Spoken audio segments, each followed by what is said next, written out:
What is up, spirit souls? I hope you're having a fantastic day and welcome to my channel.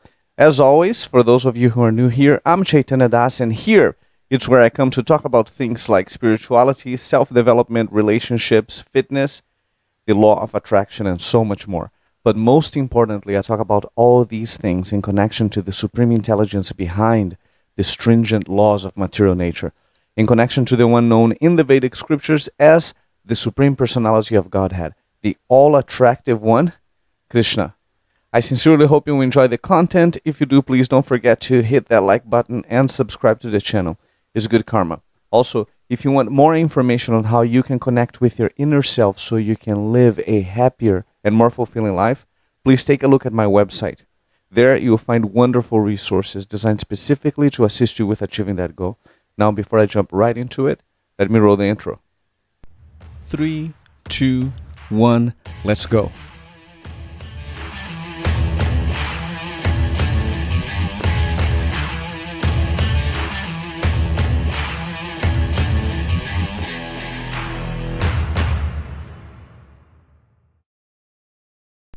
Why are you such a terrible child? Don't you know that I love you?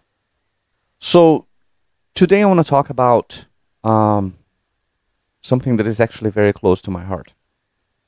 And it came up in conversation with my oldest daughter, with my 12-year-old daughter. She came home from school. I think it was actually yesterday or the day before, recently, very recently. I think it was the day before yesterday.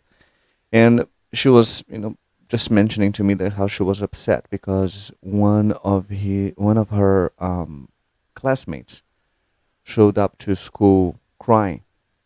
Right, I was really upset, really crying. I think their PE teacher was trying to calm them down, and the reason they were crying is because those are two friends, right, siblings, and the reason they're crying was because the girls were saying that their stepdad was telling them, I'll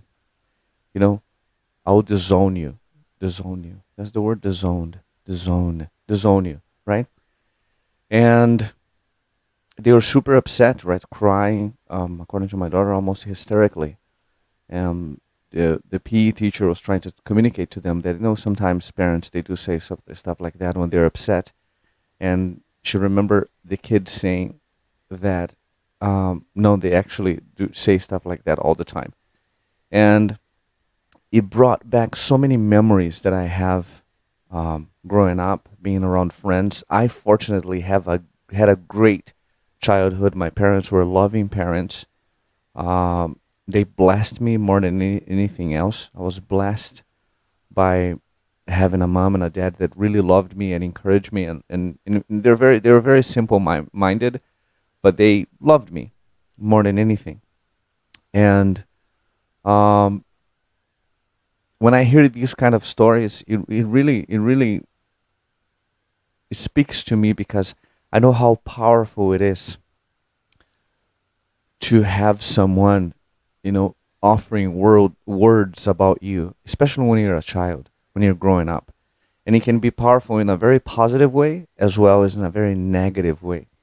And was nice to see as she was sharing that with me, she was actually showing her appreciation for how we bring her up, for how we have brought her up, right? How we choose to deal with her as parents. And of course, she's talking about me and my wife. And I'm happy that I can receive appreciation from a 12-year-old when it comes to these things. And she actually shared with me that she's been noticing more and more that a lot of people have not a very pleasant experience at home with parents, sometimes step parents, stepfather, stepmother, and she didn't know was that prevalent, right? She pretty much grew up thinking that everybody lived the life that she lived, had loving parents, right? Great experiences. We're lucky to go on vacations and things like that. So she has good memories. But she was sharing that she was surprised, noticing more and more of these things. Now that she's getting a little older, I think they're having conversations about different things, right? And she's seeing how her friends are expressing their ideas. And let's be honest, at that age, most of their ideas are coming from their parents, right? Which are the people that they associate with the most at home.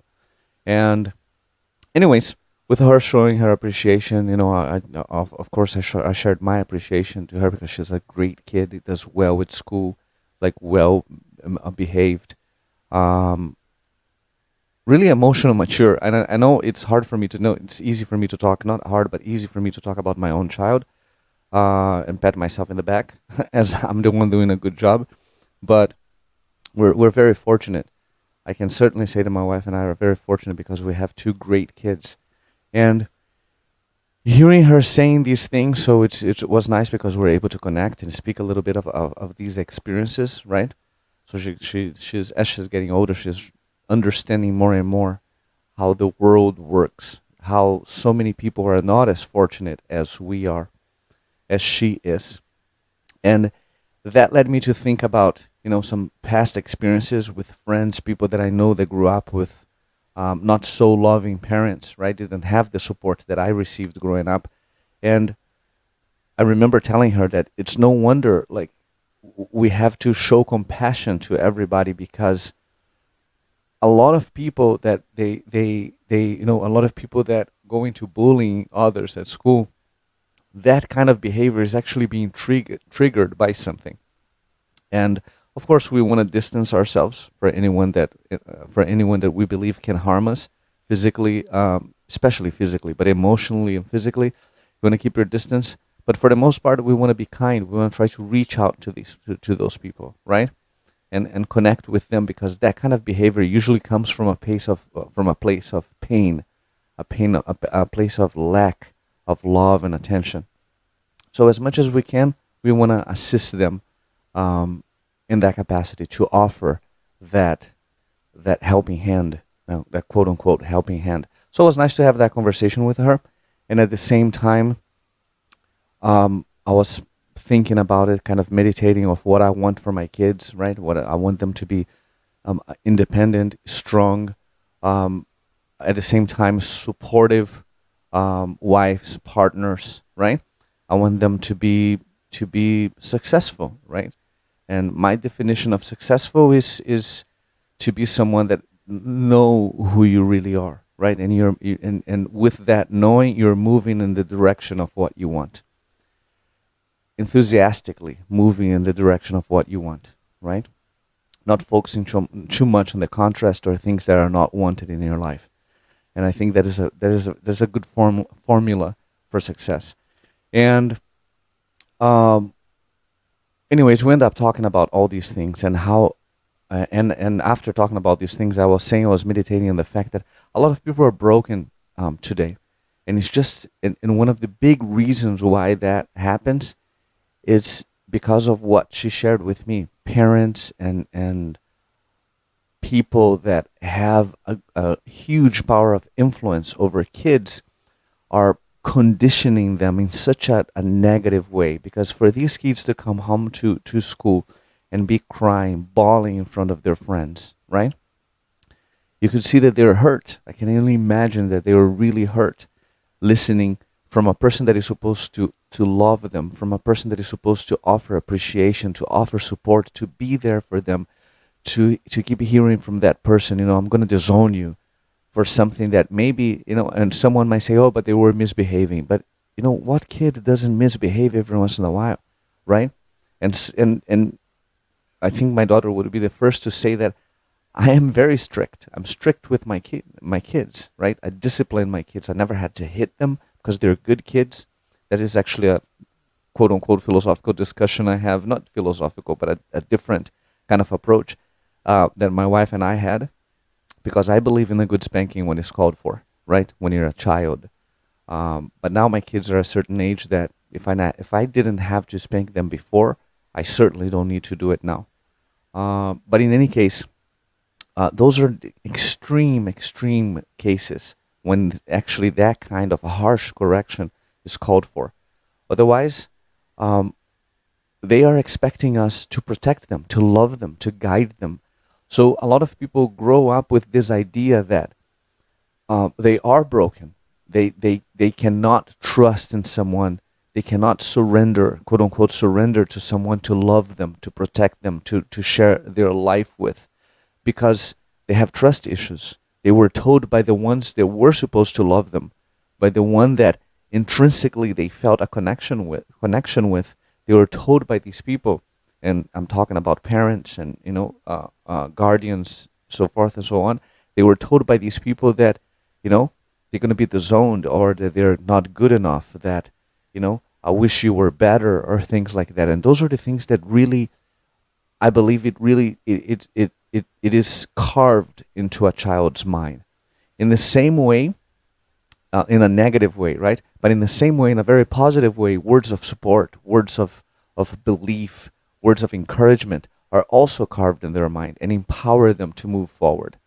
So I think it's a nice thing to think about. I was appreciative of her for having that conversation with me, for giving me an opportunity to share those things with her. And I think that it's something that all of us needs to think about, right? What is my responsibility? How much am I showing my kid that I really love them?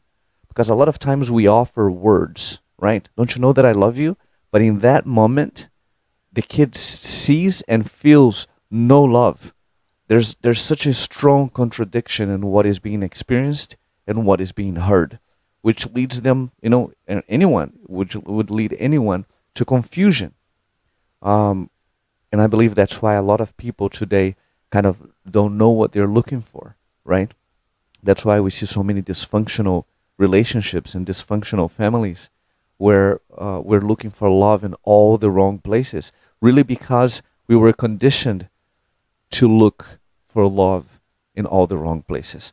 Anyways, just something I wanted to share. Share real quick here. Hopefully this can bring value for anyone that is going through, that happens to watch this content and is going through some situation at home with kids, with a wife. And by the way, that is a wife or husband. And by the way, that doesn't only apply to kids. As adults, we can make choices. We gain more information, and we can make choices and come to the conclusion that yes, I didn't have the appreciation. Yes, I didn't have the support. But now I'm walking my own path. I can make new decisions, right?